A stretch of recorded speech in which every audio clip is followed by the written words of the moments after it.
สบายดีทุกคนพบเจอกับสลาวสวงดึกๆ ตอนนี้กะเวลา4:18 นาทีเนาะมาแต่เล่นงานมาฮอดบ้านกะประมาณทุ่มครึ่งกินข้าวแล้วเฝ้าวพากันเล่นไปหาไตอึ่งมาเบิ่ง ฝีมืออันนี้ของสลาวบุญนะปาดอึ่งไข่ล้วนๆได้หลายอยู่เด้อนี่ของใส่ละของบ่กุ้งนี่บ่นั่นน่ะไปน้ำกันพร้อมครอบครัวนั่นบ่ได้ออกไปน้ำกัน3 คน3พ่อลูกนะเบิ่งจิเทใส่3เบากล้าได้ปลาดุกเทของสาวเราก่อนเบิ่งฝีมืองานฝีมือล้วนๆพุ่นน่ะปาดพูดตัวบักใหญ่ปาดตัวนี้ เต็มไม้เต็มมือพุ่นบ่ทาได้ซื้อโลละจักบาทเขาเจ้าขายเดี๋ยวนี้450บ่แม่นบ่แม่น450กบไว้เลยอู้ป้าตัวนี้ใหญ่กว่าหมูอีหลีค่อยได้เด้อก ำมือนึงตอนสิเมื่อแม่ไอ้แม่แม่อึ้งเนาะใหญ่อีหลี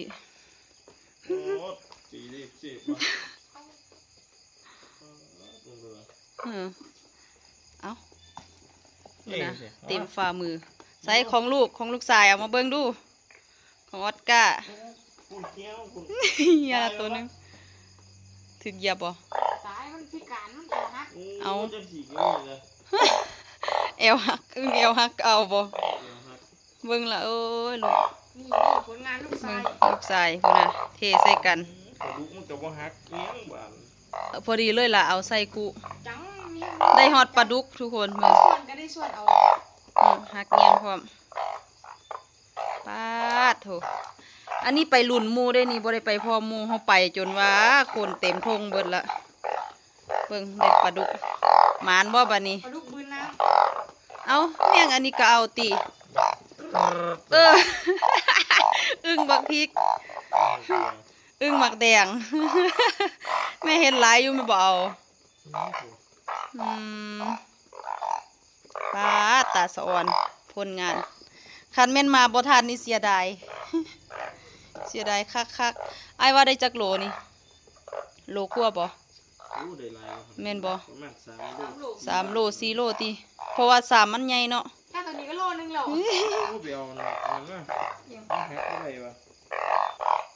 พอได้กบลูกได้ปลาดุกมกหมอเลยบ่เข้าเดี๋ยวฮะสิกินเดี๋ยวนี้ปลาดุกบ่ได้ตัวน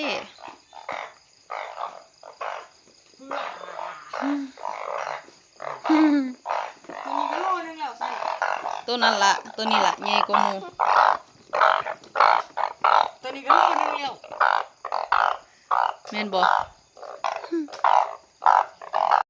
3 คนร่วมกันสิได้จักโต7 8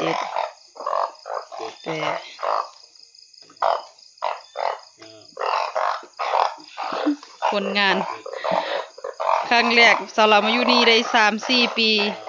บ่เคยไปไต่อึ่งจักเทื่อมื้อนี้หากะไปได้จับอึ่งน้ำหมู่ก็ดีใจ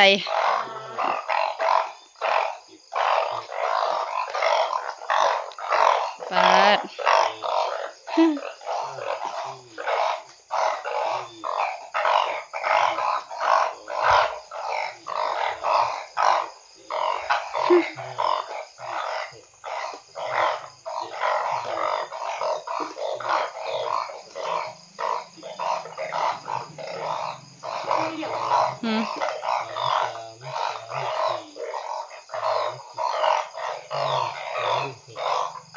จัก39 โต39 คู่ปาด39 คู่เป็นจักโตกะ39 คูณ 2ดูปาดได้ทั้งเบิด79 โตทั้งเบิดนี่ทั้งเบิดแต่อึ่งบ่ได้นับตัวนี้อีนี่ลึงเอาคือบ่ใส่โลด เก็บมาฮอดเหือนแล้ว แม่กันยังเก็บมาหลายลืม อืม สิมีทับเสริมอีกอยู่ คือบ่ไว้ให้เล่า สิ อันนี้อึงตรึสิเสริมทับ ซุ่มนี่มกฝากมก ตัวเดียวละตัวเดียว สองนั่น ดู บ่แม่นตัวที่มันห้องนั่นเรื่องนั้นตัวเดียวหั่นล่ะเบิ่งปลาดุกดูพุ่นน่ะผลงานลูกชายเด้นี่ปลาดุกรุดมาแตะไซบุ เบิดนี่ใส่เป็นมัน กบ บ่สั่งน้ำหนัก กบก็ได้วะ กบก็ได้ตัวหนึง ปลา แม่นพอได้กบลูกได้ปลามันเอารถพ่วงเข้าบ้านเด้นี่ทุกคนว่ามื้อสิไปส่งเข้านครพนม มีเข้าคารถอยู่ มันสิไปส่งเข้าอยู่เอารถจอด ตัวละไข่เลย ไปทุกคนเดี๋ยวสลอขอตัวไปหาเฮ็ดแนวกินข้าวก่อนเด้อเป็นจังไดมื้ออื่นเดี๋ยวสลอคอยอัปเดตให้เบิ่งอีกรอบหนึงเดี๋ยวจังใดปู่ย่ามาเดี๋ยวสิให้เบิ่งอีกรอบหนึงว่าปู่กับย่ากับหลานสิได้เท่าใดได้หลายส่ำใด 89เนาะ แม่น89ตัว 29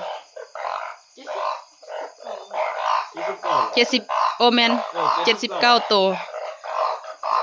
ไป มาว่าให้มันครบ80 ไปทุกคนปู่กับย่าหากันมาฮอดตอน4 ทุ่ม 43 นาทีมาเบิ่งผลงาน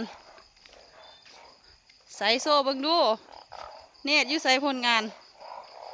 ได้หลายบ่เป็นหยัง อยากนอน โอ้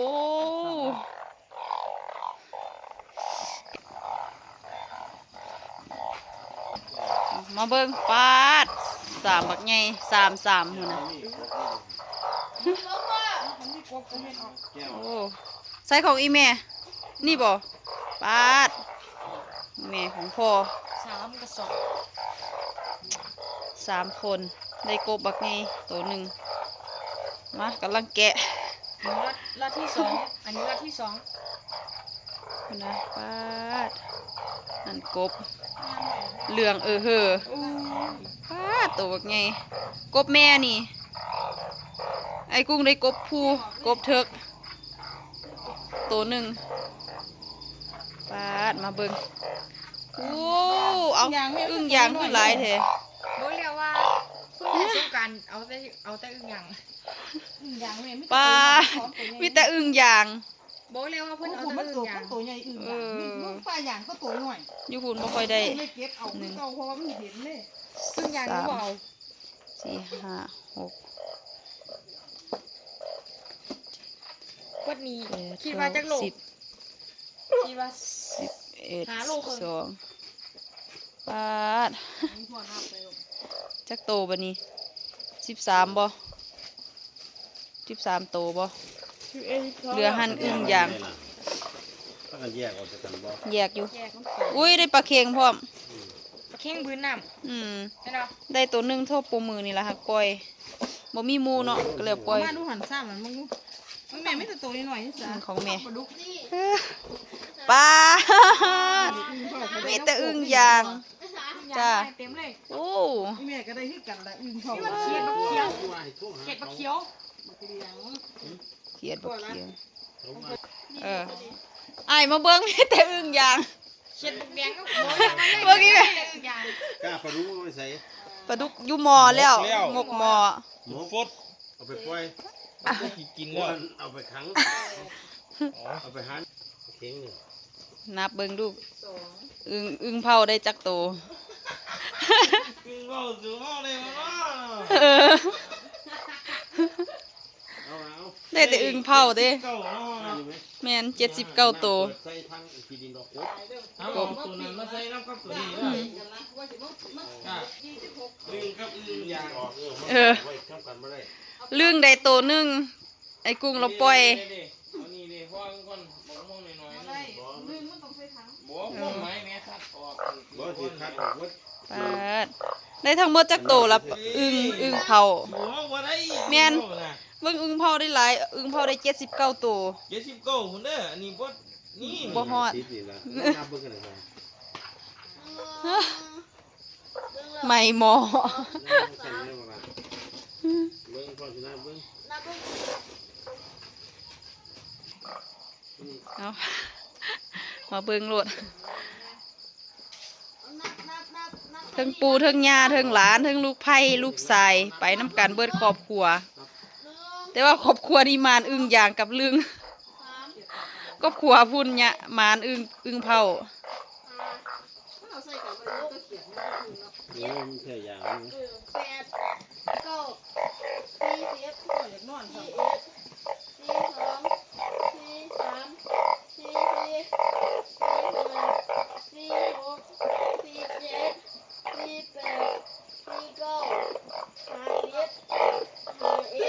ตัวนั้นน่าเกลียด ไ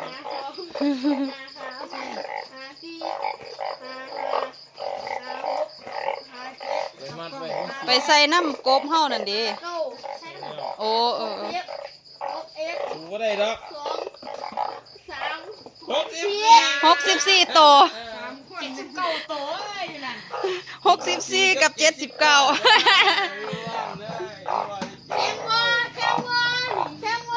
ลึงไม่สาบ่เอาอึ้งยางก็บ่เอา แตกส่วนมาบ้านแม่นั่นแหละอยากมาอยู่เก็บอึ่งยางเนาะเช็ดไว้แล้วพูดแล้วใส่เกิดแม่สาเพิ่นใส่เกิดพูดแม่สาเพิ่นเกิดกินปีน ล้างเฮ็ดความสะอาด ในฝนหลงไม่หลาย ป้าดเบิ่ง ห้องก็ได้ต้มเขา อันนี้ลึงลึกอึ้งยาง หุ่นลึง อันนี้อึ้งยางป้าดหลายคักหลายนี่ อึ้งยางได้หลายกว่าอึ้งเผา มันกระดงนี่มันปิด ยังเงียนเฮาบ่ดี ทุกคนผลงานมื้อนี้ ได้ย่างนี่ เดี๋ยวเราขอตัวไปหาอาบน้ำนอนพักผ่อนก่อนเด้อตอนนี้กับเวลา4:58 นาทีเนาะเดี๋ยวไปหาอาบน้ำนอนพักผ่อนมื้ออื่นสิไปเรียนงาน ไปส่งเข้าอยู่นครพนมต่อเนาะเป็นจังใดไว้พบเจอกันในคลิปหน้าสำหรับคลิปนี้สบายดี